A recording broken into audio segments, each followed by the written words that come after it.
नमस्कार मैत्रिणींनो. तर तुम्ही पाहू शकता आज ना मटण आहे गावरान पद्धतीनं. आपण त्याचा फ्राय किंवा तिखट रस्सा आणि सूप कसं केलं आहे ते पाहूया. तर या मटणामध्ये ना कांद्याचा अजिबात वापर केलेला नाही, कारण माझ्या मिस्टरांना कांदा आवडत नाही फोडणीत टाकलेला. म्हणून तुम्हाला आवडत असेल तर तुम्ही टाकू शकता. तर आपण घरी बनवलेलं काळं तिखट आहे आपलं. तुम्ही पाहू शकता आपल्या रश्श्याला किती छान अशी तरी आलेली आहे आणि किती छान दिसत आहे ते. तर आता इथे ना आपण सुरुवातीला वाटण करून घेऊ. तर इथं सुक्कं खोबरं, लसण, अद्रक आणि कोथिंबीर. आता कोथिंबीर काय एवढी घेणार नाही मी, यातली थोडीच घेणार आहे, पण ती कट करून ठेवली नंतर वरून टाकण्यासाठी पण म्हणून. आणि आता कोणी कोणी ना खोबरं भाजून घेतं, पण मी ना कच्चंच वाटण काढत असते आणि नंतर तेलात त्याला चांगलं व्यवस्थित परतीत असते. आता प्रत्येकाची करण्याची पद्धत वेगवेगळी असते. तर मी ना आता एक बारीक करून घेते मिक्सरवर वाटाण्याचं, थोडीशी कोथिंबीर टाकून.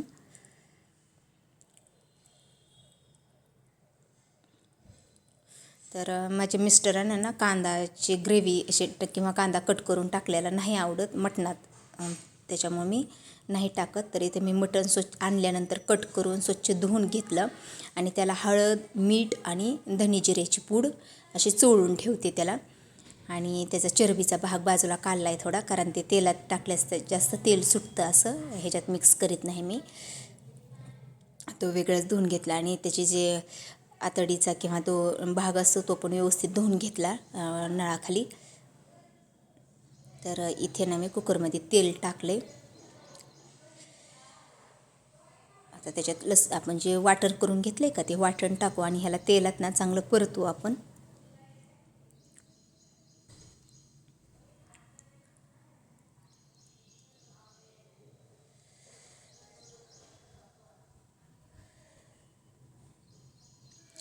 आणि आपण जे आता ती चरबी साईडला काढून ठेवली का बकऱ्याची, ती चरबी आता याच्यात टाकूया. याने काय होतं, असं तेल सुटल्याने होतं भरपूर आपल्या भाजीला.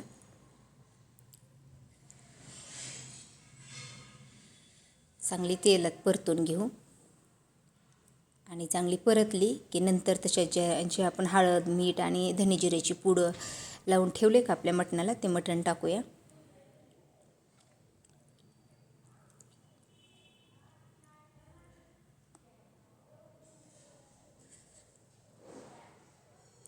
आणि आता तेलात चांगलं मिक्स करून घेऊ त्याला आपण मटणाला. आणि आता ना गॅस बारीक करायचा आता, आणि गॅस बारीक करून त्याच्यावर झाकण टाकू आणि त्याला एक 10 मिनटाची वाफ येऊन देऊ. म्हणजे काय होतं, हळद आणि मिठाचं पाणी सुटतं आपल्या मटणाला. जर आपण लगेच त्याच्यात पाणी टाकलं आणि टोपण लावून शिट्ट्या घेतल्या ना, मग ते मटण चव लागत नाही तशी मटणाला. आपल्या एक 10 मिनिट बारीक गॅसवर ना झाकण टाकून आपण, तुम्ही पाहू शकता त्याला हळद आणि मिठाचंच पाणी भरपूर सुटलेलं आहे आपल्या मटणाला.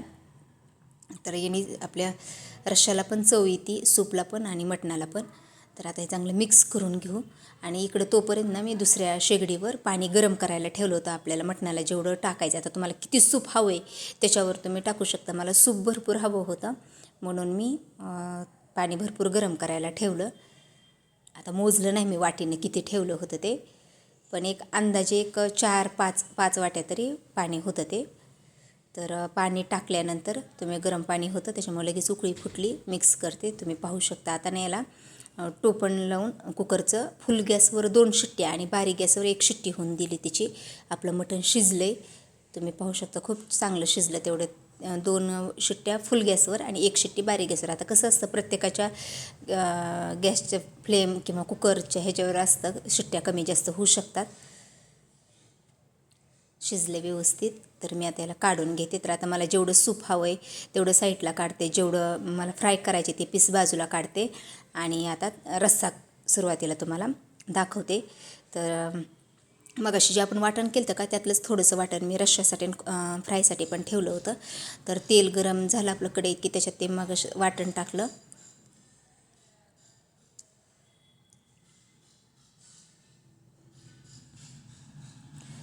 नंतर आपलं कांदा लसूण मसाला, आपलं धने जिऱ्याची पूड, घरी बनवलेलं काळं तिखट. आणि धने जिऱ्याची पूड पण आपण घरीच बनवतो, फक्त कांदा लसूण मसाला विकत आणलेला असतो. आणि ही बेडगी मिरचीची पावडर, म्हणजे तरी यावी आपल्या भाजीला म्हणून ती वेगळी काढलेली असते. ही कांदा लसूण मसाला फक्त विकत्रीचा आहे.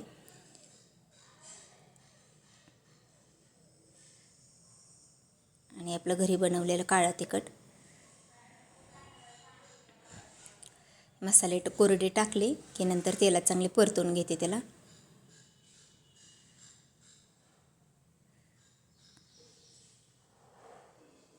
आणि थोडासा घरकुल मसाला पण टाकला मी त्याच्यात, कारण गरम मसाला घरी केलेला माझा संपला होता, म्हणून मी काय केलं, थोडासा घरकुल विकत्रीचे आणला होता तो टाकला.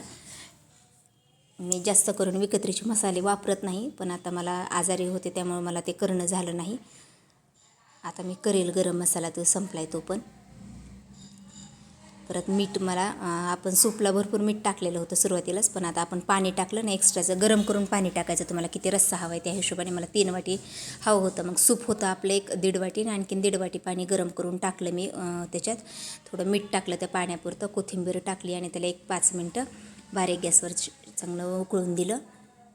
तर आपला रस्सा तयार आहे. तुम्ही पाहू शकता आपला रस्सा किती छान तरी आली आणि किती छान दिसते ते.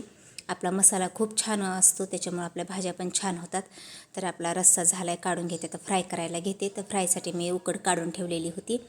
इथं तेल गरम झालं की जे आपण वाटण करून घेतले का, ते वाटण, कोथिंबीर, मीठ, कांदा लसूण मसाला, घरकुल मसाला आणि आपलं घरी बनवलेलं काळं तिखट घेतलेलं आहे आपल्या फ्रायसाठी.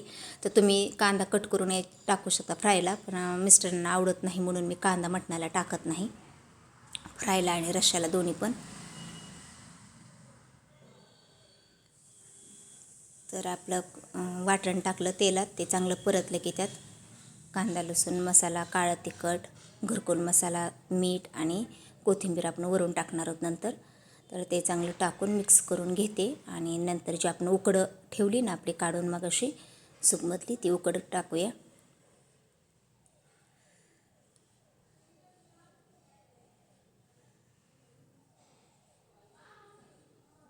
आणि व्यवस्थित मिक्स करून घेऊ. आणि मिक्स केलं की लगेच गॅस बंद करू. वरून कोथिंबीर टाकू. तर मी गॅस बंद केला, मिक्स केलं. तर आपला फ्राय पण तयार आहे.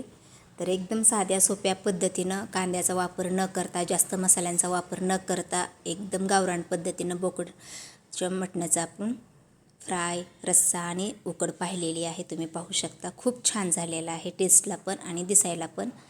तर मग कशी वाटली ही रेसिपी साधी सोपी ती नक्की सांगा. आवडला असेल व्हिडिओ तर व्हिडिओला लाईक करा, शेअर करा आणि कमेंट करा. आणि ज्यांनी सबस्क्राईब केलं नाही त्यांनी सबस्क्राईब करा.